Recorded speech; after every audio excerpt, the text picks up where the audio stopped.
Welcome back, guys. So today we're going to be wiring up my E30 BMW using all of this wire and raw materials for my Link G4 ECU. So stick along for the ride. It's going to be an interesting one.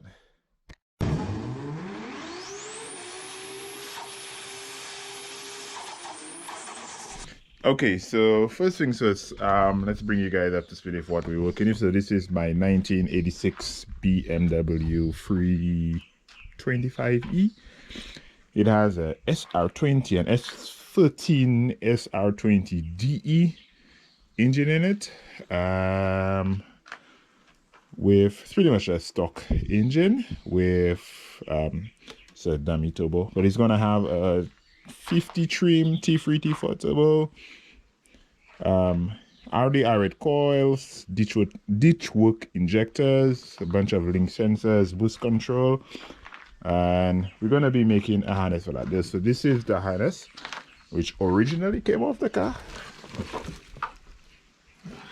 So as you can see, it wasn't exactly the best choice. So this is what we're going to be installing. It's a Link G4 Plus Fury ECU, and it's going to go into the car. So I'm going to cover the steps as to what's needed to put this into the car. So first thing, you'll see that the inside of my car is completely torn apart wiring wise, and that is because I was not impressed with the work that the previous owner or the previous wiring guy did. So I'm starting over. So I'm going to wire up everything to do with the engine harness from scratch. It's not a difficult process, just requires a lot of planning, and we'll cover why that is so important as we go along. So the first thing to start off with before you do anything is to plan where you want everything to go. So with my car, passenger side, I'm thinking of putting the ECU somewhere here in this general area. I'm going to make a sheet metal plate so that it just bolts up and the ECU can be hooked up, secured somewhere up there. And I'm also going to be using this fuse box. It's not just a cheap boat fuse box. It's all over Amazon for a few dollars. So the fuse box is probably going to be somewhere like this. And from under the dash, there's a hole which comes out right here. So that, now let's go over to the front. This hole is here, and this is where my harness will be routed through.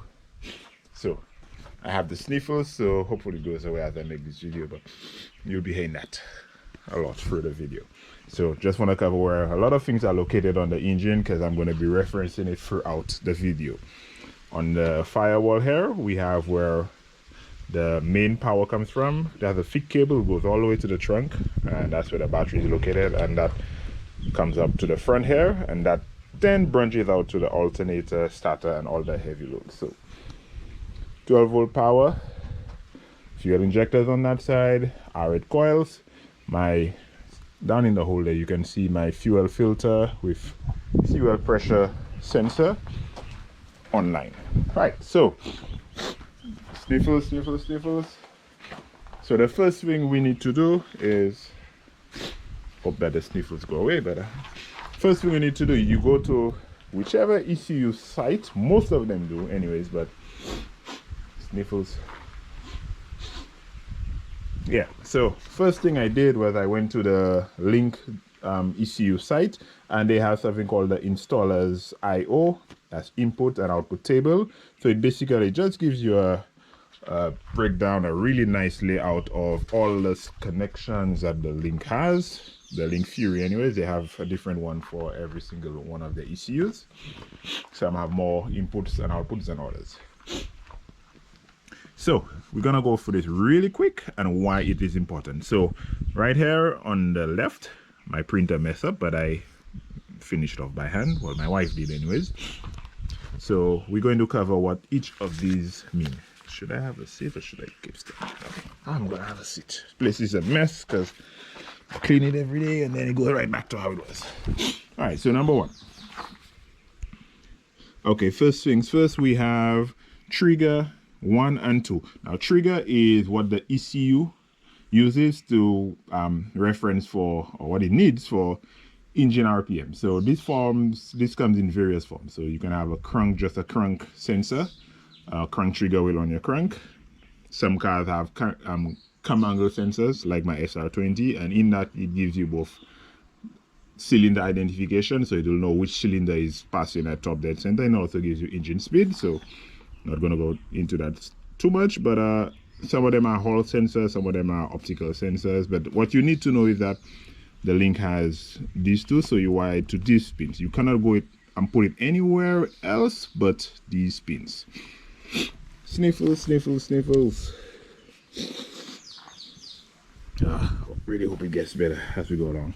All right, so next up we have the analog temp pins, and then we have 4 of them. So the analog temp pins are basically temperature sensors. So we have intake temperature sensors, we have coolant temperature sensors, we can use it for oil temperature sensors, fuel temp, any, usually fluids, but any temperature sensor that you want to feed the Link, this is where it goes to.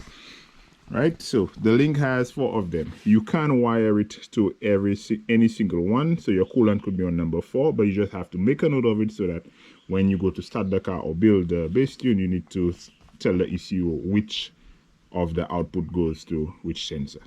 Then we have analog voltage output. So real quick, these are sensors which vary from 0 to 5 volts, and these are typically map sensors, TPS sensors, pressure sensors like oil pressure, fuel pressure, and whatnot. So let's see what I have here, and your wideband also forms part of that. So I'll be using map sensor, TPS, oil pressure, fuel pressure, coolant pressure. Coolant pressure is a very important sensor, but we'll get to that maybe in a later video, and the wideband input to the ECU.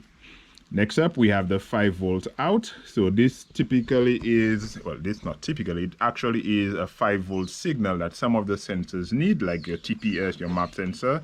It needs the signal, 5 volt, and a sensor ground. So that's the one pin. You branch it out to various sensors, and it's regulated by the ECU. Next up, that's important to us, is the ignition wires. So for your ignition coil, so we have ignition 1, 2, 3, 4. This is a 4-cylinder, and you pretty much wire ignition 1 to coil 1, ignition 2 to 2, 3 to 3, etc., etc. And then in the software, you'll set up your firing order, because ECU needs to know the firing order of the engine. And it's the same for the injection, the fuel injectors. And moving on to the next page, we have auxiliary outputs. So auxiliary outputs are pretty much just stuff that the ECU controls. So it sends out signals. Typically the signals are used to control a relay, but it's a signal, most times it's ground or 12 volts, but it's very common that ECU, I believe the Link is ground. So it sends out a ground signal to turn on something. So fuel pumps, boost solenoids, and in coolant fans. So some of it is just a fixed ground, so it's just applying ground. Sometimes it pulses the ground output. In the case of a boost solenoid, it pulses it to control your boost, but more on that later. And lastly, we have knock. I'm also going to be installing a knock sensor on this car, so just one. And then we have digital inputs. These are typically just on-off switches. So I'm going to have one switch, the digital one for my launch switch. This is going to be on my horn button, since I use the horn button on this car for now anyways, for launch control. The second digital switch is going to be for my high and low boost select switch. Then number 3 is going to be the rear wheel speed of the car. So the car has a sensor pointed on the ABS ring, so it's going to pick up rear wheel speed. And number 4 is going to be front wheel speed. The reason I want to do both rear and front wheel is that I want to be able to compare the difference or the slip between the two to be able to do traction control. Right, so let's go back to our table of messes. Mess.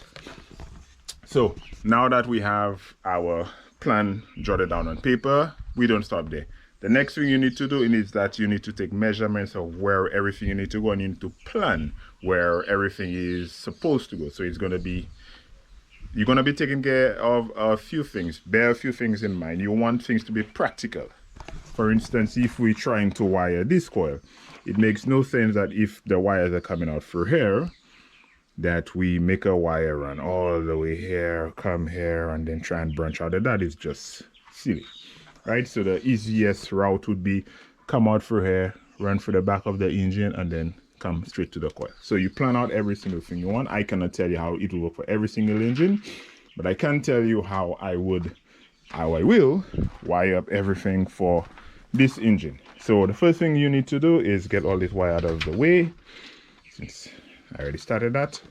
So everything is going to be coming out through here. So number one, I know where my fuse box and my ECU is going to be placed, so that gives me some guidance. So firstly, the ECU is going to need power. So power is going to be coming from here, and it's going to go to my fuse box and my relays on the inside. So I know that. My grounds are going to be grounded to the back of the cylinder head. I believe there's a bolt hole somewhere, but there are many bolt holes. I can ground it to the back of the cylinder head or the intake manifold.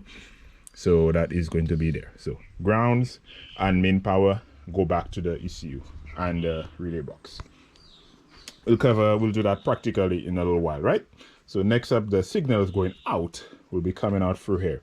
Now, just as we discussed stuff like the 5-volt output, the ECU only has one, I believe, but a few sensors need it, right? And another thing we would also need is stuff like sensor grounds. Sensor grounds are different from the actual main grounds, in that the main grounds are usually going directly to a grounding point like the cylinder head. The sensor grounds are grounds that are cleaned up and regulated by the ECU. So if something calls for a sensor ground, you should not wire it directly to your battery. Okay, so now we're going to get into the actual wiring process. Well, preparation for it anyways. So I have red and black 12 gauge wire. So the red will be my 12 volt from the firewall power source to my relay box on the inside, relay and fuse box on the inside. So it's 12, it's 18 gauge. I already wrote down my measurement in my notebook, so I have a reference for that. I made it a little bit longer, so every single wire I add a little bit extra slack, because it helps, or it's wise to have a couple inches, a couple centimeters extra. You can always cut wire if it's too long, but it's a real pain if you see you making a harness and it's too short. And then you have to add wire to already sealed up harness. So I already took my measurements and I ran 3 of them. And the black wire, 18 gauge, I think I only need 2, but I ran 3, one as a redundant. And it's gonna form part of my grounding circuit from the back of the head to the ECU on the inside and to the relay box. So I need 2 of them. I have tie strap holding everything. You would quickly realize that you will be going through dozens of tie straps just to make a harness. Out there say you probably need 100 tie straps, easy. They're cheap, you need 100 of them, so buy them by the hundreds and it'll make your life a lot easier. So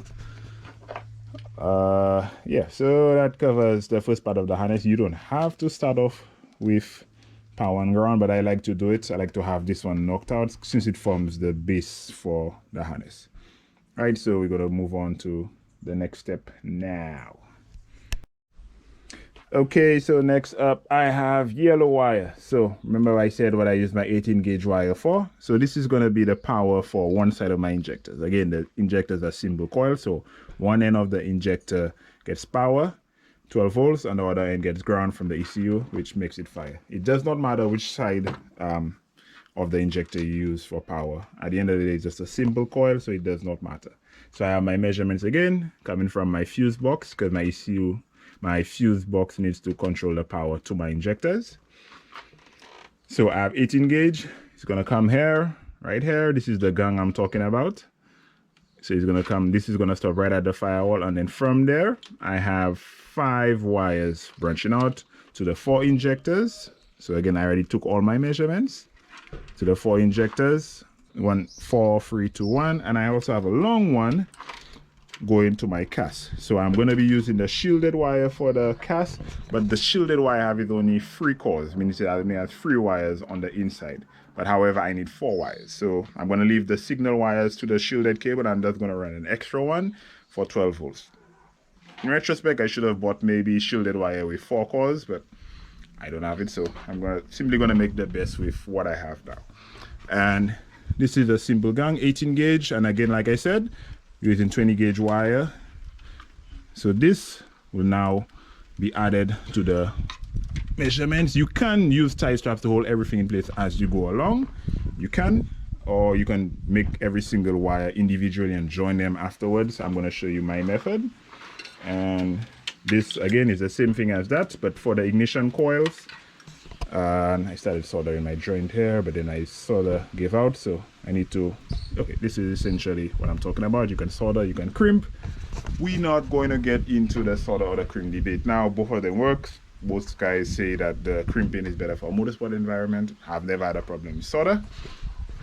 So 18 gauge again comes from the fuse box, and then it runs in. I have my measurements for the coils and also my boost solenoid. All of that is going to be on the same power circuit.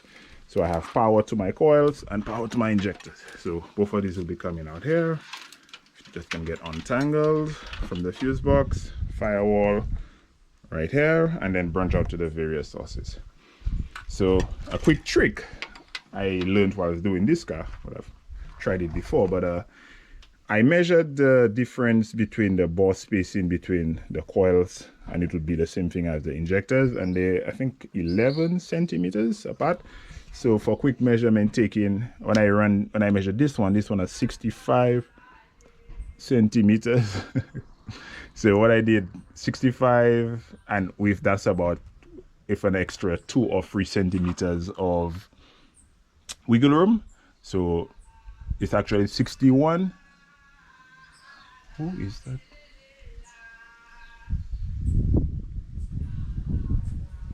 I have no idea. Some crazy person singing.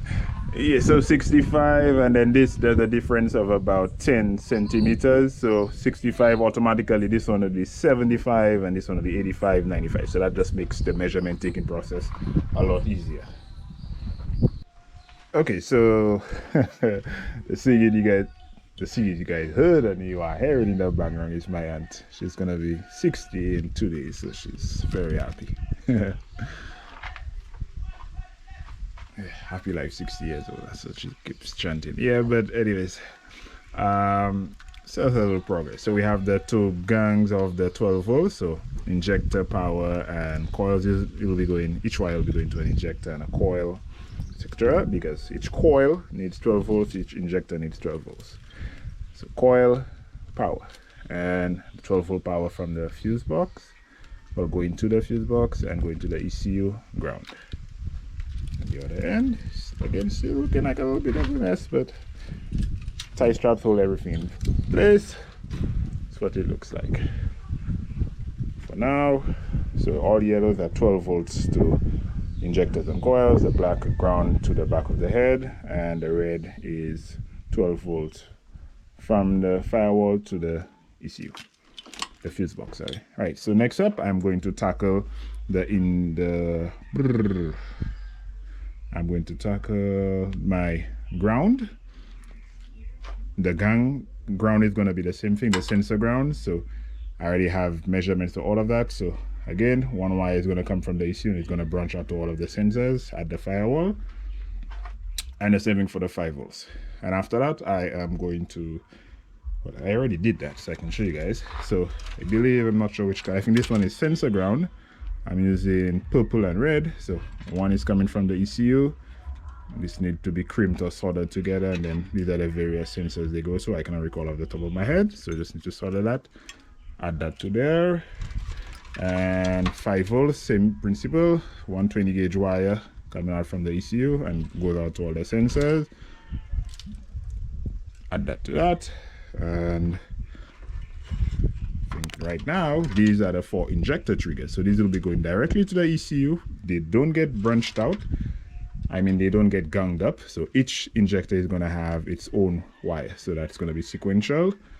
So I'm going to put all of this together, and then I'm going to show you guys the neater product when I'm done in a few minutes. Okay, so I put down some linen, my finest of linen, to show you guys what exactly we have at this point. And at this point, it's pretty much about The measuring and whatnot will take you, depending on how proficient you are and how often you do this, it'll probably take you maybe 2 hours just to get your measurements right. And I cannot stress this enough: do not rush this process. This process is very critical to the entire installation, so take as much time as you need. Sniffles, sniffles, sniffles. Man, it's getting annoying. Okay, so I have everything taped up, and like I mentioned, we have the 12-volt power source to my fuse box, the black thicker wires here. These would go, I need to do a better job tight strapping this in place. These would go to my relay box and the ECU main ground. The 2 yellow, one again is for the injectors and the cast, and the other one is for the coils and the boost solenoid. Comes out here. My firewall is going to be here. I need to put a marker, maybe some tape or tie strap, just to indicate where the firewall is. And then now I'm going to show you where everything branched out to. So starting over here, these are all of the 5-volt reference. So the 5-volt, which I mentioned to you guys that we need for a few sensors. So TPS map, TPS map, I should know this off the top of my head. Oil pressure, fuel pressure, and coolant pressure. Yes. And here we have the 5 wires, so 4 coils and 1 for the cast. No, 4 coils and 1 for the boost controller. And here we have all of the sensor grounds, so all of the sensors will be getting one of these. You can go ahead and label it at that point if you choose, but I choose not to. And right here, this is essentially the injector circuit. So I have the 4 wires for my injectors. Each of them will be getting a power from 1 from each and 1 for the cast. And each of these are the triggers for the injector. I cannot recall off the top of my head which order they are. Let's call it injector 1, injector 2. Injector 1 is orange, injector 2 is red, injector 3 is brown, and injector 4 is black. So power and ground, like I said, for each injector. So I could terminate that if I wanted to, but that's not how I'm going to do it. And this is the other end of that. And the long one goes to the cast, since that's the longest run. Right, so moving over here, let's put this down in paper and to make sure that we stay following. So what I like to do is that every single run of wire which I put into the harness, so these are measured runs, and this is when I execute them, I just put a tick on the side. So I have main power down, 12 volt to the branch for the injectors on the firewall. I have that down. I have all of the wires run for the injector power. I have the ECU wires to the injectors. That was the brown, the orange, the black, and the red. I have all of my sensor grounds run, all of my 5-volt runs. I have the 12 volts to all my coils. That's there, goes here. So now what I need to do is to start doing my ECU triggers. So like I said, stuff like the 5-volt can be split. You can have one and then split that up to everything that needs a 5-volt reference. Same thing for sensor ground, but stuff that needs is dedicated wires, like an injector 1. If you're doing sequential, you need the ECU needs to only be able to control injector 1. You cannot branch out injector 2, 3, 4, 5, 6 on it. You can, but that's for a separate application. But for what we're doing sequential, injector 1, the ECU needs to have its wire from the ECU going directly to that injector. Coil number 1, same thing. The inlet temperature sensor, same thing. Coolant temperature sensor. Oil pressure cannot be shared, if anything, because you need to know what's on the oil pressure, not the oil pressure and the fuel pressure at the same time. So I need to run individual wires for all of that, and that's what I have here. I already have the one for the cast, since it's part of the shielded wire, and so I have the 5-volt for the cast and everything in there. So what I need to do now is to run for the ECU to the IAT, ECU to the coolant, TPS, map, oil pressure, fuel pressure, NOx sensor, oil temperature, boost solenoid, coolant pressure. Again, like I said, you can run one color wire for every single one of these. I am not going to do that. So what I do, I have various wires, and I'm going to try as much as possible to match it to, let's bring this here again, It's not a critical step, but that's how I choose to do it. So I don't have the wire link cells harness for this. You can buy a flying in harness, like I said, and they would have their own colors. So for my injectors, right here I have brown and black. So that would be I use brown out of the wires I had. No, I use black. Yeah, I use black for one. Injector 2 is brown, injector 3 is the red, and injector 4 is orange. Link uses brown and orange, but I don't have a brown and orange wire, so I'm just using that. So this is somewhat close to the link harness. So you can, like I said, for the ECU triggers, you can set this up. You can use, for instance, just white wires for everything, for all your signals. But it gets a little bit confusing. It can help if you label it a little bit, but I choose to. I have various colors of wires, so I'm going to use that as much as possible. I'm going to mimic the link wiring, and I'm just going to cut that to length. And as soon as I have that, I think that's just about all I am missing for my ECU wiring harness. Just ECU wires to the various sensors, and to my coils, I need to run a ground from the coils going back to that will join my other black wires. So the coils need to be grounded directly to the engine block, cylinder head, whichever. So I need to do that. So ground for the coils and ECU triggers, and our harness wiring run is essentially done. So after that, we start labeling stuff. We can start terminating. We can do whatever, but then we'll cross that bridge when we get there. So at this point, we're pretty much 60% of the way there. Very simple. So I am rambling again. So we're gonna pick up some more progress in a bit. Okay, so my coolant temp wire is going to be, that's a signal, so I'm going to use 22 gauge wire. So I have a pile of wire. So it needs to be 100, and hopefully you guys can get me. It needs to be 120 centimeters. So instead of having a ruler or something where you have to measure it and measure, what I did, I have some measurements along my wall here. It goes all the way up to 100 centimeters, but from there I have 5, 10, 15, 20, 25, 50, 75. So what did I just say? I have a bad memory. Write everything down. It's 120 centimeters. So what I do now, I just use my wall. I need a little bit more length. Birthday girl is still, you can still hear in the background. So this is 120 meters, 120 centimeters. So this will help. This wall helps a lot with making long runs. So I'm just going to cut that and then move on to the next one. Okay, so at this point, I'm done with every single wire I need to run. And from the last clip, what I added was this wire will be this harness will be staying on the inside. So on the inside of my car, I will be getting the 12 volts from the key switch to turn on everything.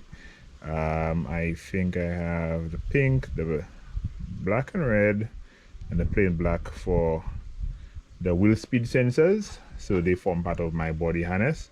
And the gray I have for O2 input, if I remember my notes correctly, and the white is the switch on the inside. So the auto input will be coming from the white van, obviously, and the white is the switch for the high and low boost settings, which will also be on my switch panel near my shifter. And now the one more update is for the knock sensor. In the previous clip I said that I run a sensor ground. So what I did, I just scrapped all of that, the sensor ground wire that I ran, and the ECU, the wire from the ECU to the knock sensor. And what I did, I just added another shielded cable, because it's good practice to run shielded cable for your knock sensor to omit all possible noise. And now I have two shielded cables so that I don't get confused. In my harness, what I did was the one for the knock sensor. As you can see here, I just added a tie strap to the end, which is supposed to go to the knock sensor, and on the inside this end. So I have two shielded cables, one for my CAS and one for my knock sensor. So now what I'm going to do now is I'm just going to use tie straps, and then now I am just going to start bundling the wires. They're already bundled in the main branch. So now I'm just going to branch it out again with my measurements. I'm going to put tie straps to hold everything in place, and then now I'm going to start separating wires for the harness. So Again, looks really messy, but at this point, if you labeled or if you use different color wiring, you should not have a problem. So off the bat, I know that the sensor grounds would be green, so, and they're already cut to length. So I start with the shortest of my runs, which would be the map sensor, would be the shortest one. So I would pull out this one. Then I would take the 5-volt reference, which is the yellows, I believe. The shortest one will also be the map. And then, for instance, let's just say the pink wire was my map sensor wire. I bundle the 3 of them, and I just put a tie strap at the end to hold it in place. And I go for the entire harness till I have everything situated. Okay, so working for it. Again, just some tips for you guys. So we have this harness, trying to make this a bit organized as possible. So we have this piece again, like I said, O2 sensor, switch panel, and whatnot. We have this space again, powers, main ground, and what I went and I did here, these are the 4 coil wires, the power and the signal for each coil. So the coils, pull out one for you guys. Okay, so I have some Bosch coils. So they 4 pins. So they power, ground, not necessarily in that order, but power, 12 volts, signal from the ECU to actually fire the coil, and 2 to the ground. The 2 to the ground, that goes to the cylinder head. I will add that later. So currently what I did, I already separated that. So I have 12 volts and the signal wire. I'll add the ground. So that's injector, that's ignition wire for now. So I'm not bunching it out to the location yet. I'm just bunching it out to the signal. So for each sensor, for instance, if a sensor has sensor ground, a signal, and a 5-volt, I'm just bunching up these. The last thing I'm going to do after I do everything is to bunch it out into where it's actually going to route. So if you're at this point and you forgot to label or whatever, here's a trick. So remember, every single wire has its measurements. So say you're confused and you're like, oh my god, I forgot to label all my wires. So off the bat, I know my green bunch, that's a bunch of signal grounds, right? And my purple bunch, purple if red, that's a bunch of 5-volt reference bunch, right? So what I did here, I go for it. I pull out the shortest one, and I go in here. I was like, okay, now I'm confused. I'm not sure what to do, just like you guys would possibly be in that situation. And I go, okay, I'm confused. So I'm gonna pull out the shortest of my signal ground wire, and that's 41 mm. You can go in there, you can measure it again. 41 mm, so fuel pressure sensor, right? So the 5-volt, there's a short one as well. So the fuel pressure signal ground is 41 mm, 5 volts, where is it? Fuel pressure sensor 41 mm. So I know there's 2 41 mm.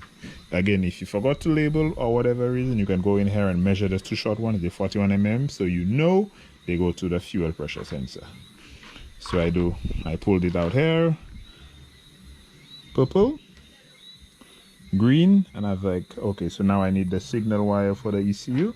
So I go in here, fuel pressure, green and brown, and then now I have the 3 of them. And you just work your way like that. You can start from longest if you choose. I like to start from the shortest, so I just group these 3.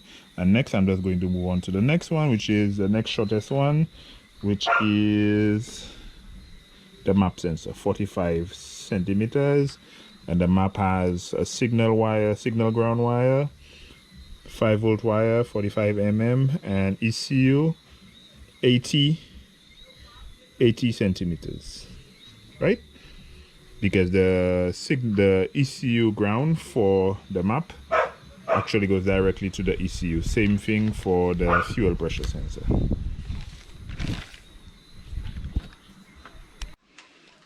Okay, so the harness, I have it dummy routed essentially, and this is how everything is going to run. So I have the cast wire. Everything is probably going to be tie strap on the hair. It's going to be connected to the pigtail hair. So the cast wire, TPS wire running here, coolant temp sense wire, coolant temperature wire running here, intake temp running here, injectors, each of them be going there. 4, 3, 2, 1, and this is knock and coolant temp and coolant pressure. They'll also be going there, but it was just a bit of a pain to run there. So I'm satisfied that everything is the right length. Okay, move around here. Some longer than it needs to be, but that's good. Map sensor wire is going to be running here. Coils, so injector coil number 4 is here. 3 is running here. 4, 3, 2, 1. All of it is at least 2 inches, about 3 centimeters longer than it needs to be, which is good. You can always cut. I have tie straps holding everything in place. And like I said, you're going to go for a lot of tie straps. So these are just tie straps that I use temporarily to hold stuff in place. These are the grounds. All of it is going to be bundled up into one. Probably going to go on the ring terminal, and it's going to be bolted to the back of the head here. I have this been held up in place. These 3, what are they? Okay, so this one will be the boost solenoid, which is right here. And let me see if I can remember everything. This one, what is this one? What is this one? Okay, I think we have fuel pressure at the back there. Fuel pressure, and I see I have another one. What is this? I cannot recall what this one is for off the top of my head. I can check real quick. I cannot remember. But anyways, fuel pressure at the back here and the boost. So all of these are going to be branching out from here. So this is the main split I'm talking about, I mentioned initially. So I have tie straps holding everything in place. Most of the tie straps will be removed when I need to loom all of this. So the harness is going to be split up here pretty much. And then from the split here, we have the map sensor wire going there. I have 3 spare wires which are going to stay inside of the harness in case I need some spares for something. 12-volt wire is going to come out from here and go to there. So it's just a mock-up. You don't need to do this step, but I like to do it just so I am confirming that everything is good before I go ahead and I loom it. So that's what I'm going to do now. I'm going to pull out everything again and start looming it. Cutting off the tie straps. I have tie straps holding it in place, so I know where exactly the branches are, the branching off points are, which is here. And I have double tie straps where it stops at the firewall. And on the inside,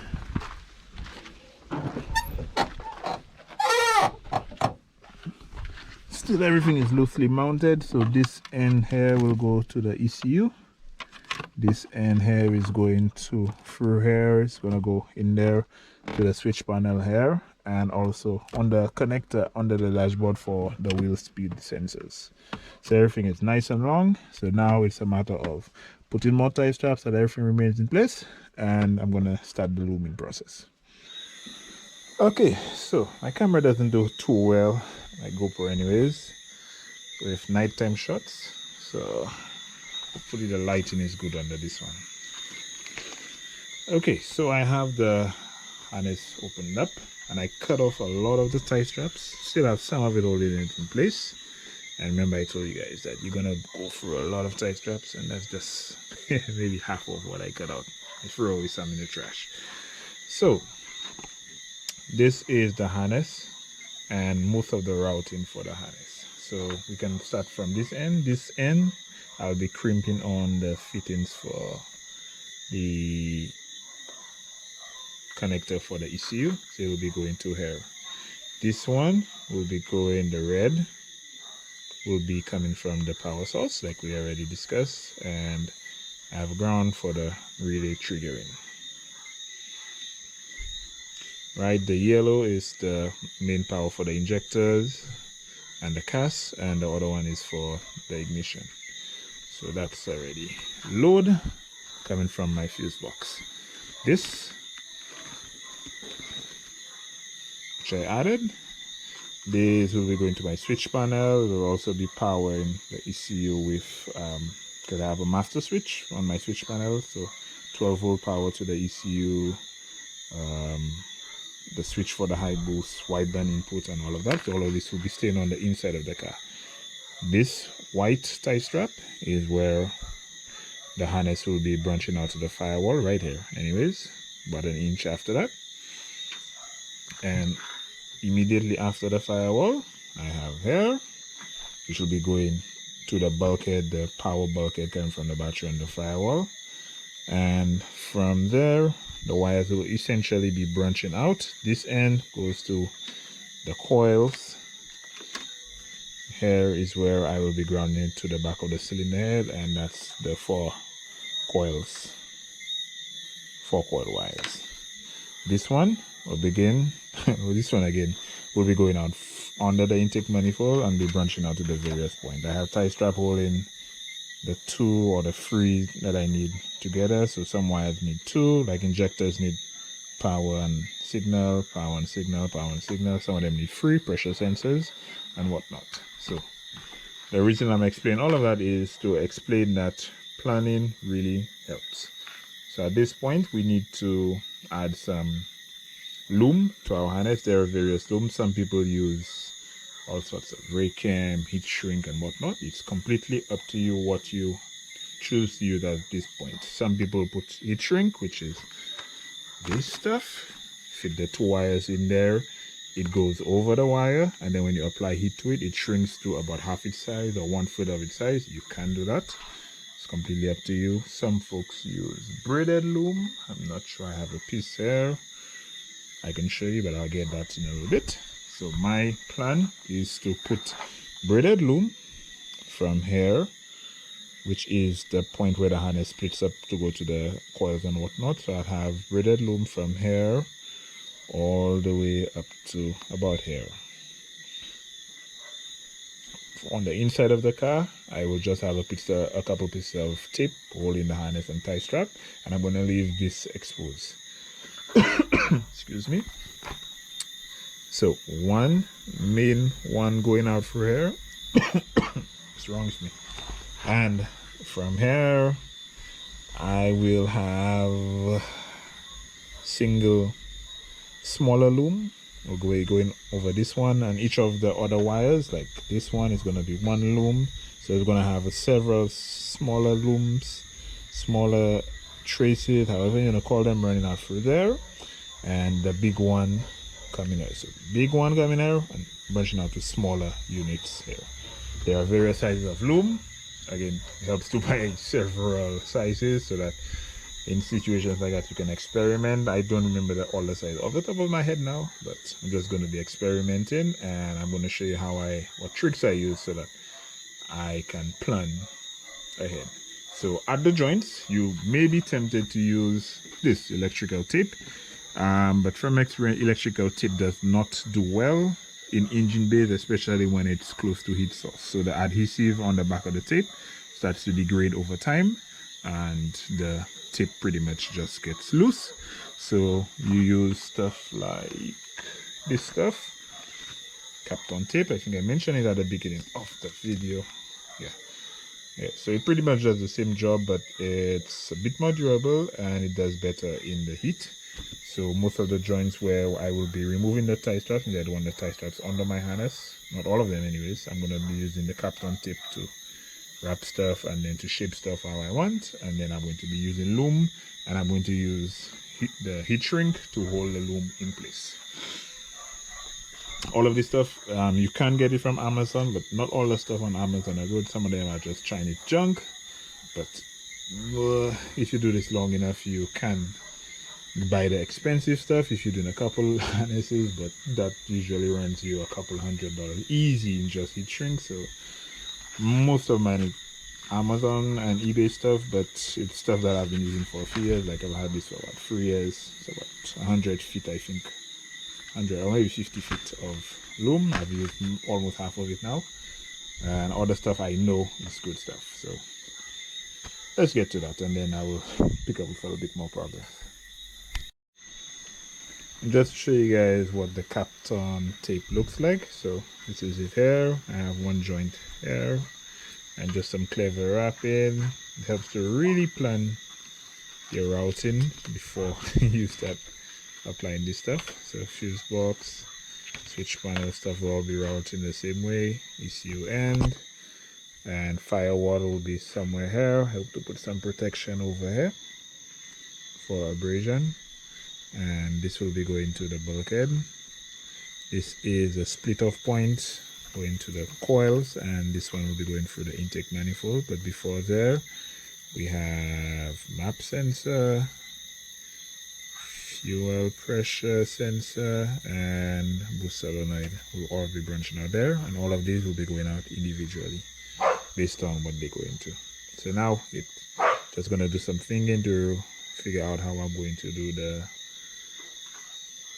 heat shrink and the expandable loom, since you want to plan it out so that you get the neatest product at the end. Okay, and this is the expandable loom. This is the smallest size. I believe it is an 1/8 of an inch. I have like a whole 50-foot length, but got tangled up, so I'm just using it like this. So things to know about this is that it expands on itself. I will demonstrate that in a little bit. And when you're cutting it, there are tools for it. I think there's a hot knife or something, but it helps to just use a pair of pliers to cut it off, and then something hot like a cigarette lighter or something just to burn the edges. If not, it opens up, it freezes, and it becomes very, very difficult to work with. So I will cut a piece for this one first. For, I think this is my map sensor. I'm going to do the smaller ends first. I'm going to tuck all the smaller ends in, and then I'm going to use the big ones, the big heat shrink and the big expandable loom over it, so that it covers this small one. That's my plan, but let's see how well that works out.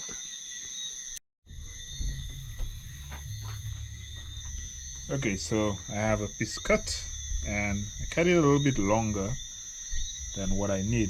Reason being is that I want some overlap, since I have pigtails. Wipe up my hands are a bit oily from my lunch. So just messing that up. But in any case, I cut it a bit longer. Let me show you how this works. So it helps to twist this to make this as small as possible. Feed it over it, and here's what I say when I say it expands on itself. So to push it in, you hold it there.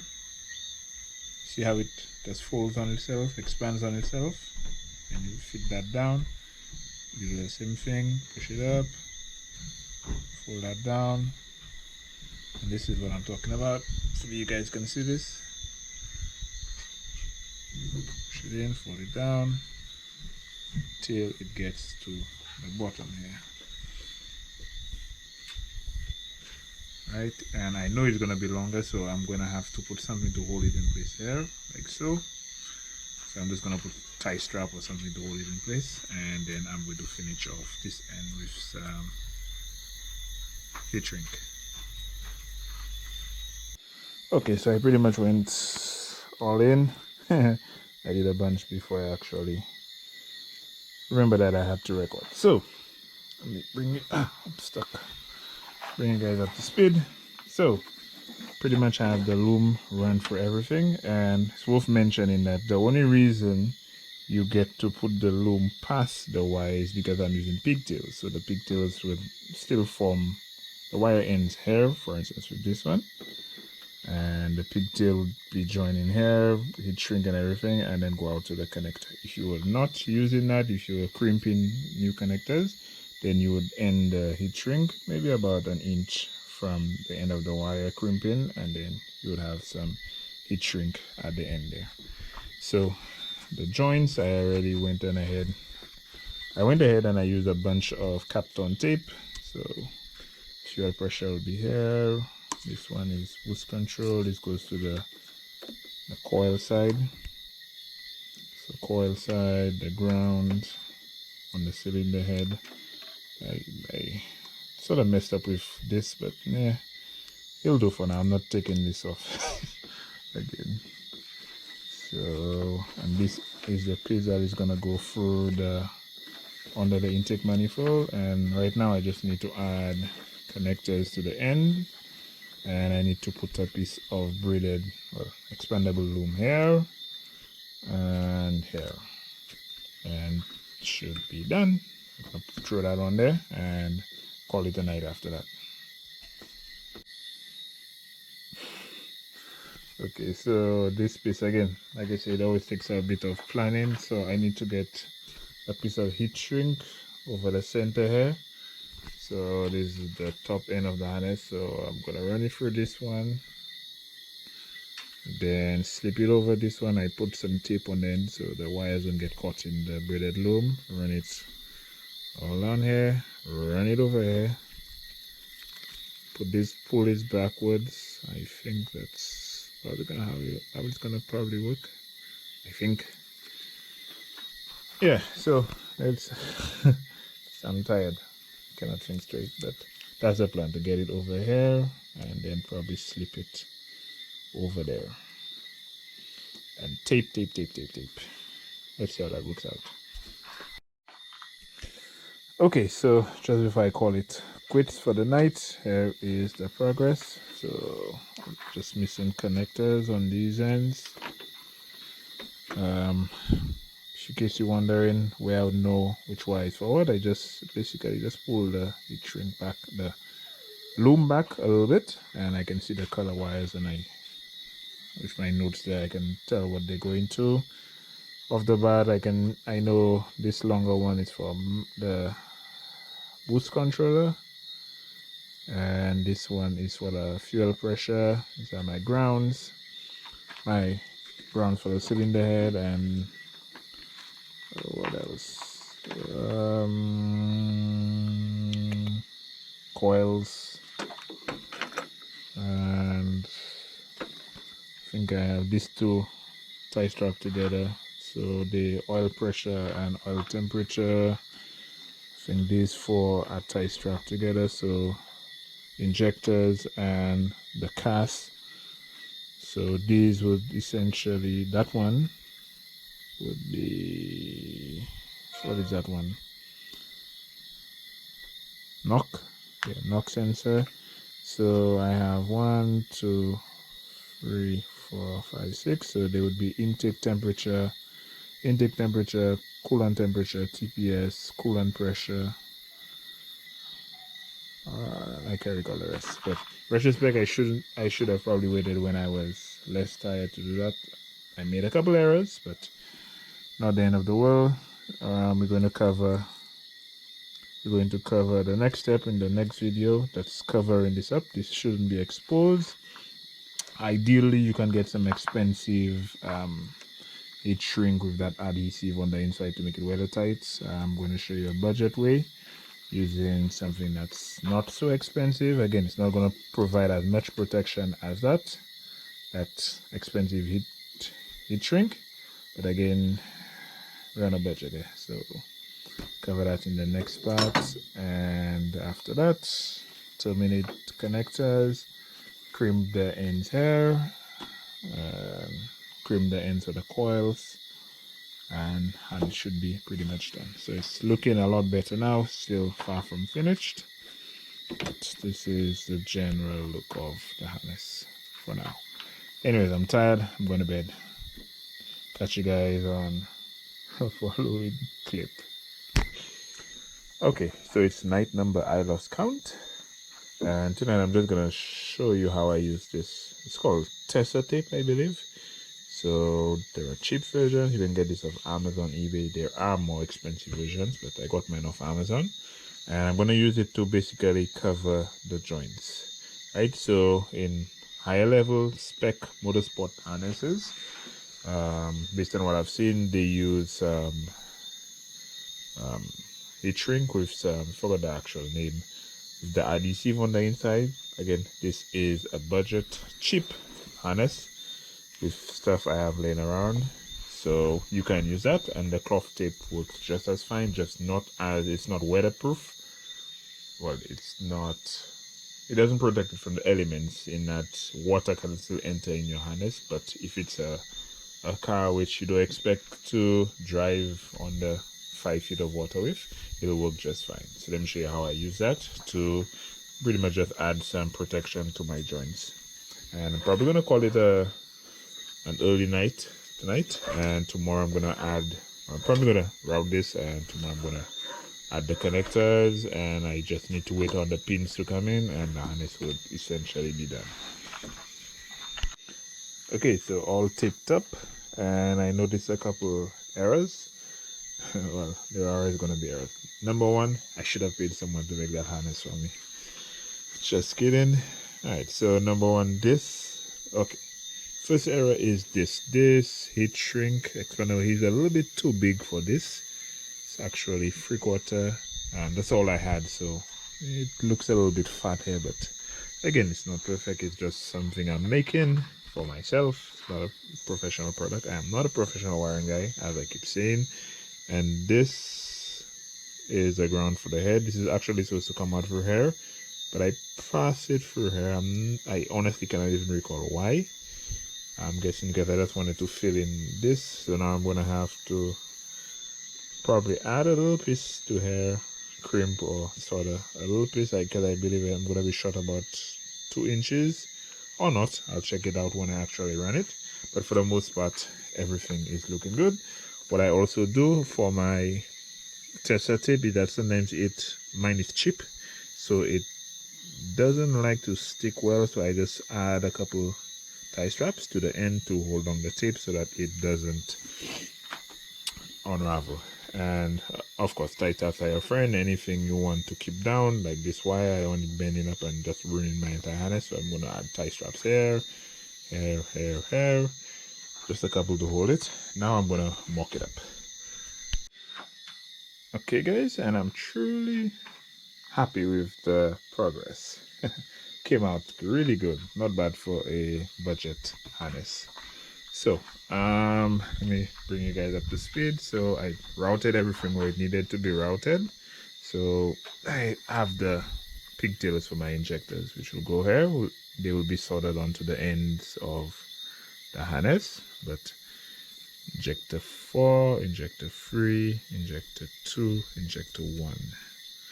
Right, and down there we have TPS, IAT, coolant temp, coolant pressure. All of these again will get pigtails to go to the respective sensors, which are down there. Everything is looking really neat. Crank angle sensor wire again will be going to this pigtail. The NOx bug was crawling all over me. And the NOx sensor wire, oil temp wire, you will not see it because it's passing to the back of the manifold. But I believe between runner 4 and 3, I think that's where I put it. I have bugs all over the place, so bug be gone. So we have fuel pressure, boost solenoid, will be going here. And this is the ground. Will be okay, so the ground will be grounded to the back of the head.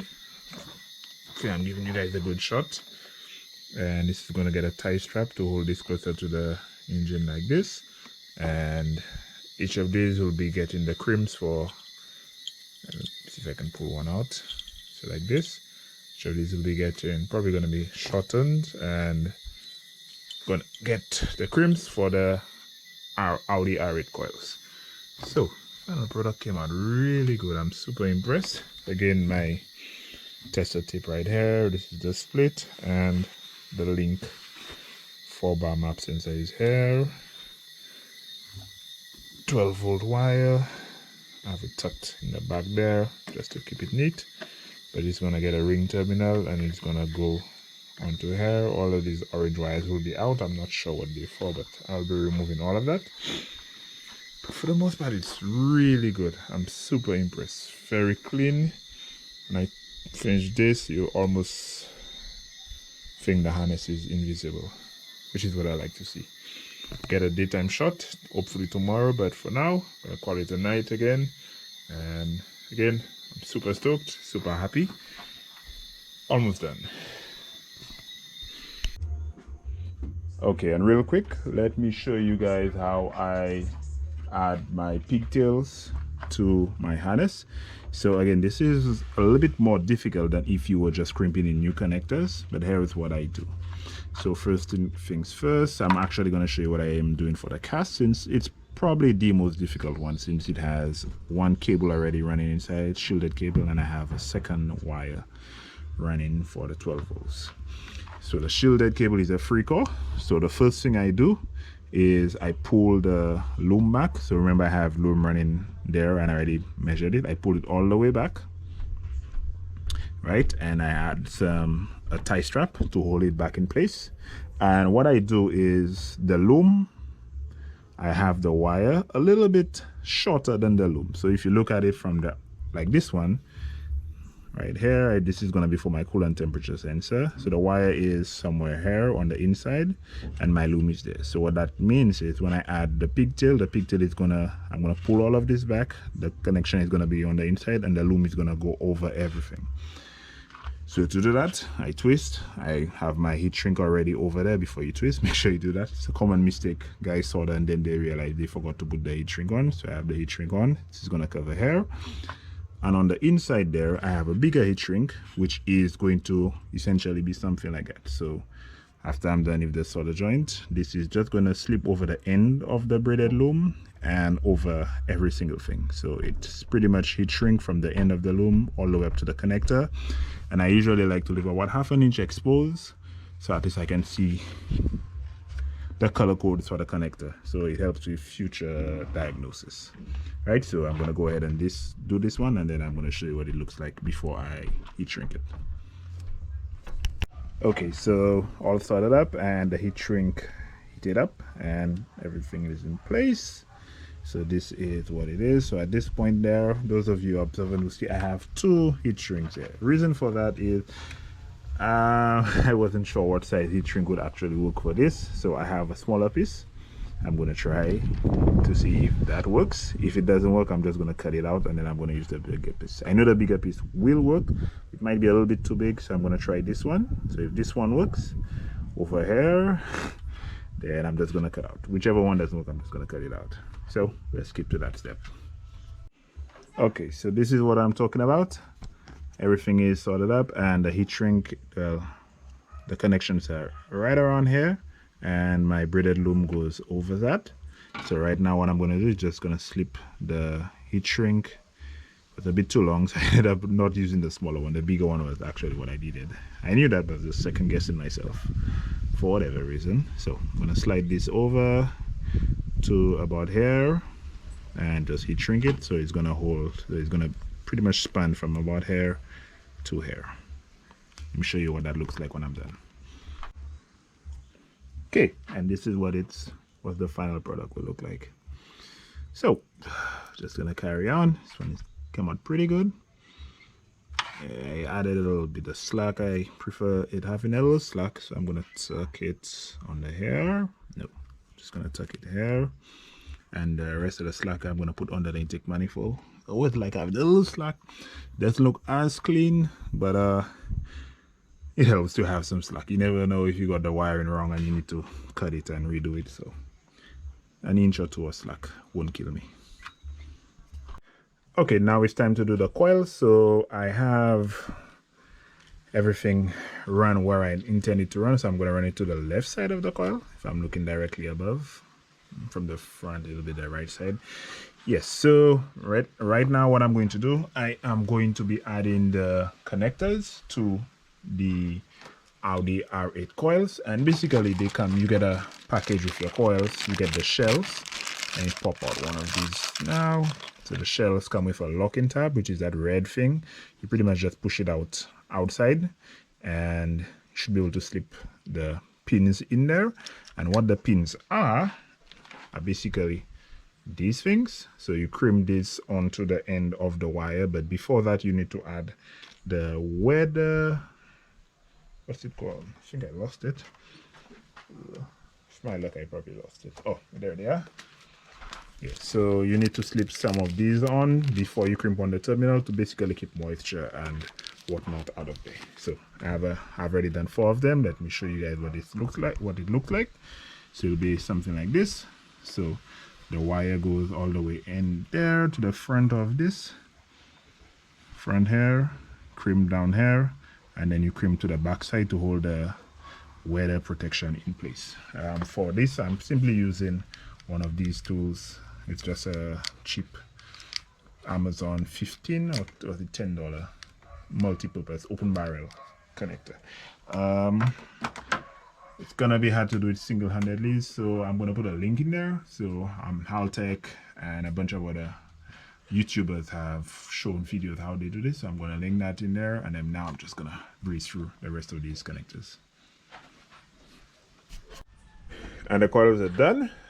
So for the most part, they came out great. My only gripe is that I think I left the wire a little bit too long outside of the heat shrink there. Should have shortened this about 1/2 inch, make it uniform, but yeah, still came out great. So next up, we're gonna move to the inside. Alrighty, so moving on to the inside. So first thing, I have the Link ECU, the Link Fury ECU tie strap into place here. That's the general area. I'm going to build a metal plate after that, hopefully. That will bolt everything down there. I don't think the Link has any places to bolt down, but anyways, the Link will be secured in this general area. The fuse box, which I spoke of previously, is this, and it's going to be somewhere like that. That's the general area, but the harness itself is going to have some wiggle room, so I can move this to the side an inch or two in either direction. The Link is going to be in this general area, and this is the harness. And lastly, this bundle is all of the wires we have been soldering and crimping throughout the harness. So injectors, coils, 5-volt intake sensor and whatnot. So I will basically be adding some connectors, some terminals to them, crimping them on. Let me see if I can show you guys that real quick. Shoot, made a mess. All right, so this is what it basically looks like. So the wire goes into here, and I crimp it on to the end of that, and I'm going to be reusing the connector, the shell, for the Link. The Link uses this, I think they call it the seal connector. Let me walk over to the harness, which is located on the other side of my messy workspace. So the crimps will be basically crimped onto the wire, and it'll be something like this. So you can reuse this by simply unlocking the tab, and the crimped terminals with the wire will just pop out, and then my new harness will just slip back in based on the pin out of the ECU, lock it in, and that should conclude our harness. Okay, so I pull the harness back out for the firewall into the engine bay to escape the sun, which is coming in right there. And I have one of the terminals properly crimped, and this is what it will look like. So basically the wire is stripped, push into here. The first piece of the crimps onto the wire, and the second piece crimps onto the insulation. And of course, I'm still using that $10 or $15 crimp tool from Amazon. So I have about 15 or 20 left to do, so I'm going to go ahead and do that. I believe at the beginning of this video I said that I would just cut off the end of the original harness and just solder it onto that, but I believe would not have come out as neat as I wanted it to. So I got these pins off eBay. I believe it's one of the only places I could have gotten it. I'm not sure where the seller is from, so I got it really cheap. I got 100 of them. I only need about 20 something if I recall correctly. So yes, I'm just gonna skip ahead to where I'm done with all of these. Okay, so I have all of the terminals crimped up, and right now it's the easy part. So it's the point where all of your documentation would come in handy. So remember all of the wires that we have here, and then we have the color codes. So this is, at this point, I'm just using the Link. Let me get my phone out of the sun. At this point, I'm just using the Link pin out to find out where exactly the pins are on the back of the connectors. So it'll look something like this. And for instance, I have my 4 injectors already set. So injector 4 would be going to this pin on the side there, so top left. So I go ECU to injector 4, orange, So I look for my orange wire and I just put it in there, and I move on to injector 3, injector 2. And if you use one color wire to do all of that to save some cost or whatever, and you're a bit confused, what you can do is just use a multimeter and you can just trace everything. So in my case, I have 3 black wires going there to various things. I use the black color 3 times.